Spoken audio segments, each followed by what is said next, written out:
ku mau cinta Yesus selamanya. Nah, ku tetap cinta Yesus selamanya. Meskipun badai silih berganti dalam hidupku, ku tetap cinta Yesus selamanya. Gak usah lama-lama ini. Nah ini ya. Wah ini. Kita dengar dulu. Judas on the Butters, ya. Dia adalah 100% Yudas Iskariot. Dan Yudas Iskariot ini siapa? Ini adalah keturunan iblis. Karena roh iblis. Iblislah bapaknya dan iblislah yang masuk ke dalam dia. Dan dia adalah iblis. Nah, lihat kawan. Dia mengaku seorang PS. PS ini saya nggak tahu. PlayStation atau apa, pemungut sampah ya. Dia bilang bahwa saya ini adalah Judas Iskariot 100%. Kawan, jujur saya tidak sanggup menjadi Judas Iskariot. Tetapi kalaupun saya Judas Iskariot, saya berterima kasih sekali kawan. Kenapa? Untuk menjadi Judas Iskariot tidak sembarangan orang. Kenapa? Ini ayatnya aku bahas sama kalian. Jadi tadi saya live di Roh Kudus di Facebook. Orang bilang, kok Yudas masuk surga begini begono. Wah, itu orang-orangnya masih awam kawan.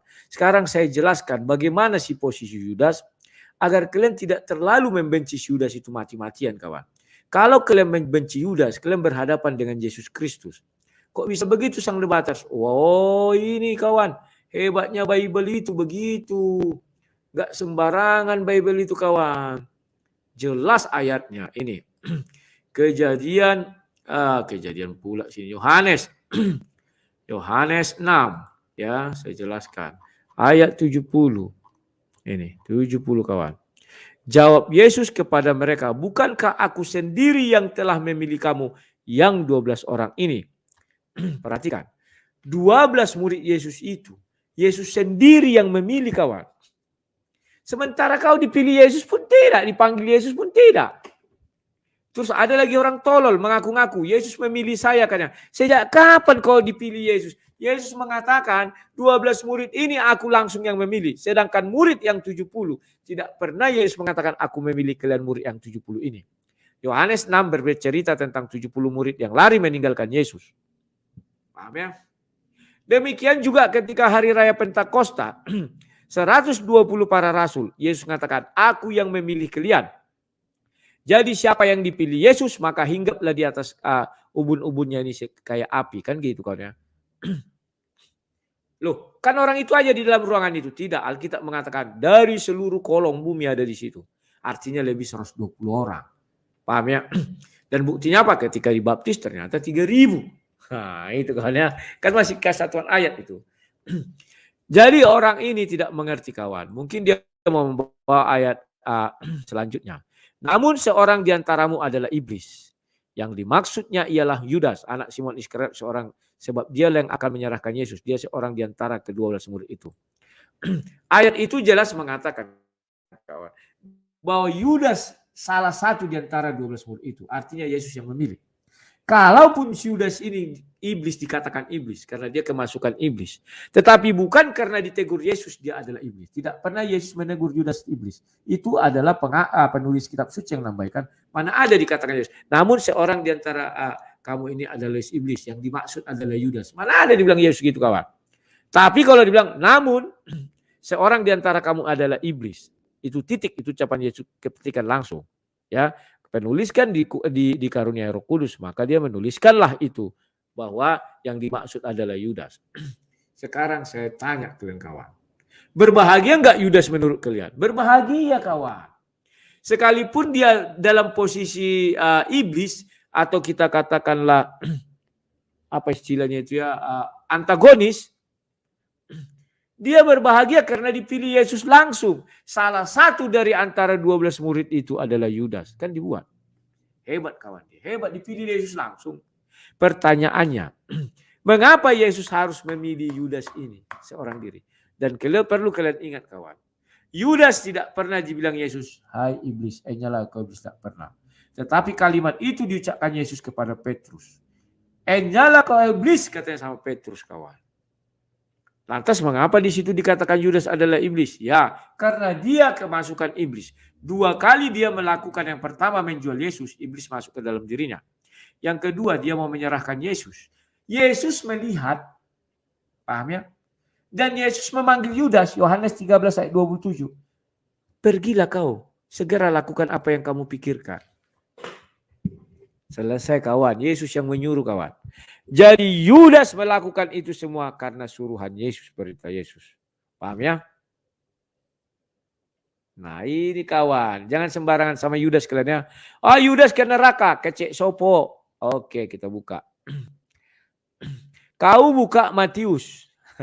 Firman Tuhan kalian akui kekal kan? Jangan kalian berubah-ubah. Katakan kekal, ya kekal, maka katakan kekal. Katakan tidak kekal, maka katakan tidak kekal. Jangan berubah-ubah. Kalau katakan dia kekal, maka bukalah Matius 19.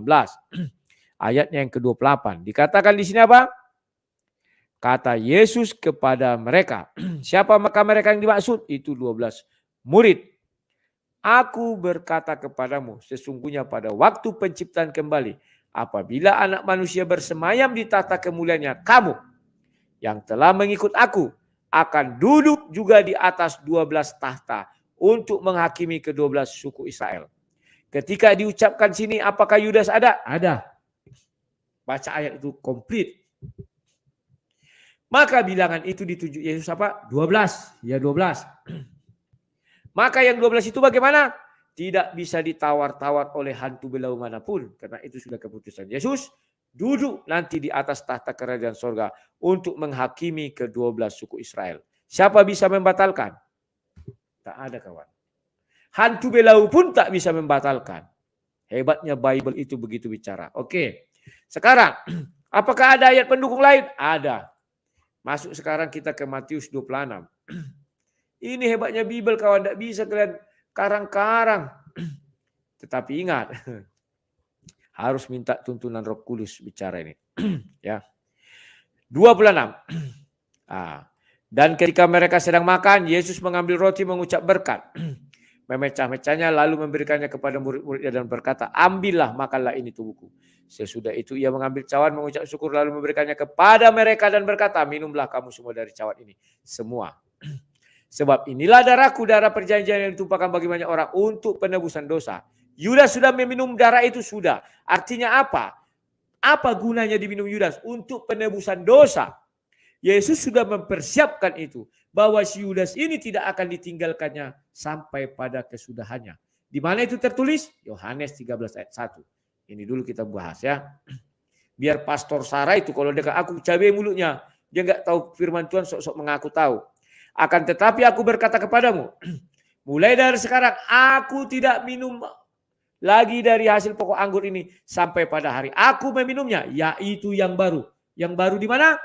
Bersama-sama dengan kamu dalam kerajaan Bapakku. Kalau kalimat ini sudah disampaikan, ada Yudas di situ. Kamu katanya.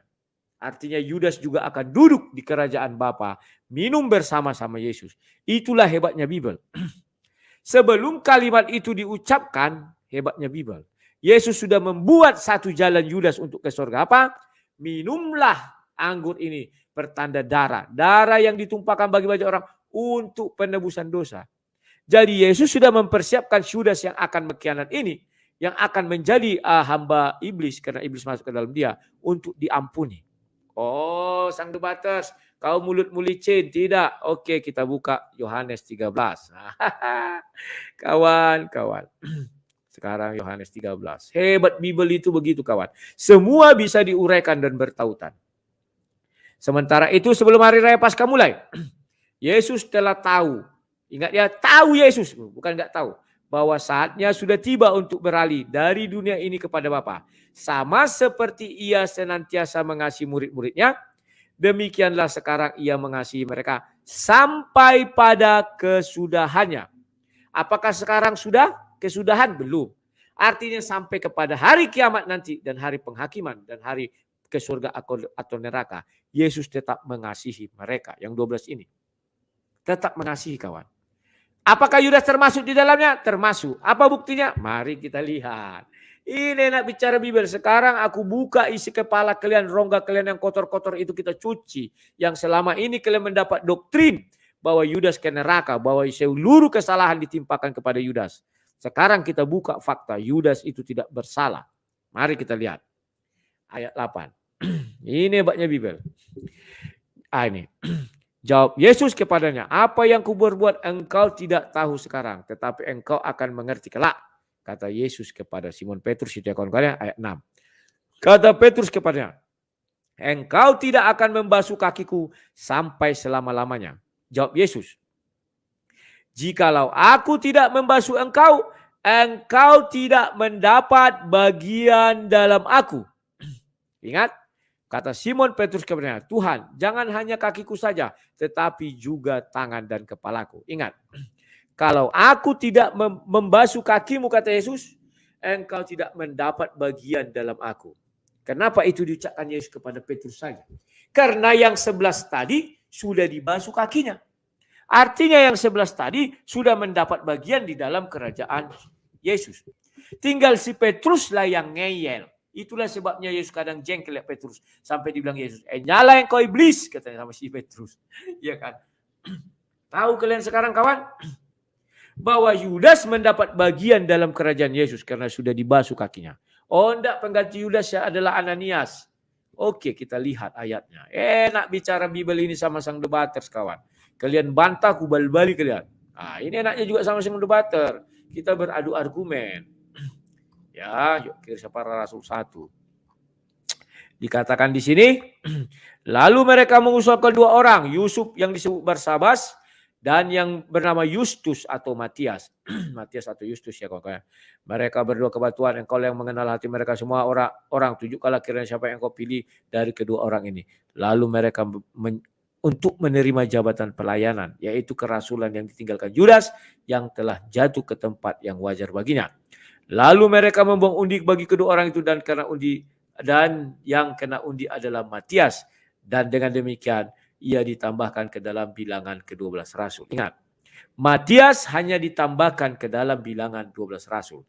Tetapi Matias sesuai Yohanes 13 ayat 8, kakinya tidak pernah dibasuh Yesus. Artinya dia tidak mendapat bagian di dalam tubuh Yesus atau kerajaan Yesus. Dia tidak mendapat bagian di dalam tahta Yesus untuk duduk menghakimi ke-12 suku Israel. Tidak dapat kawan. Yesus tidak mau memindah tangankan itu kawan. Karena dia begitu mengasihi Yudas. Ya, Yohanes 13 ayat 1 apa kata Yesus? Sampai pada berkesudahannya dia tetap mengasihi Yudas dan kawan-kawan. Hebat. Terpujilah Tuhan Yesus. Dia adalah Raja yang adil. Yesus tahu. Yesus yang memilih Yudas. Kenapa Yesus menyia-nyiakan dia? Artinya Yesus tidak bertanggung jawab kalau seperti pikiran kalian. Aku sendiri yang memilih kalian 12 orang ini. Tetapi salah satu di antara kalian adalah iblis. Tidak disebutkan Yesus siapa iblisnya. Kemudian ayat 71 katakan, yang dimaksud ialah Yudas. Anaknya siapa tadi? Itu lupa aku. Paham ya? Yesus tidak pernah meninggalkan Yudas. Karena Yudas pun tidak pernah meninggalkan Yesus. Semua murid lari, tinggal Yudas yang tetap berdiri di situ. Maka dia mendengar keputusan bahwa Yesus dihukum mati. Maka dia menyesal. Kenapa dia menyesal? Karena si iblis sudah pergi. Karena iblis tidak pernah menyesal. Paham ya? Maka jelas dituliskan di Yohanes 13 ayat 27. Pergilah kau. Oh, kita lihat perintah Yesus kepada Yudas kawan. Itu bukan keinginan Yudas. Orang kita selama ini mata kita dibutakan kok oleh penjaga kuil, pendeta-pendeta brengsek. Inilah. Oh kau Rudi kok ngomongnya begitu? Memang iya. Brengsek itu artinya kawan tidak teratur. Jangan kalian salah tangkap mendengar kalimat. Buka KBBI, lihatlah. Ya. Dan sesudah Yudas menerima roti itu, ia kerasukan iblis. Di mana Yudas kerasukan iblis? Di hadapan Yesus Kristus, Raja segala raja, Tuhan segala Tuhan. Ya. Maka Yesus berkata kepadanya, apa yang hendak kau perbuat, perbuatlah dengan segera. Yesuslah yang memerintahkan kepada Yudas, perbuatlah dengan segera. Andai kata Yesus tidak mau, Yudas duduk kau. Hei iblis, enyah engkau dari tubuh Yudas. Tetapi Yesus tidak melakukan itu kawan.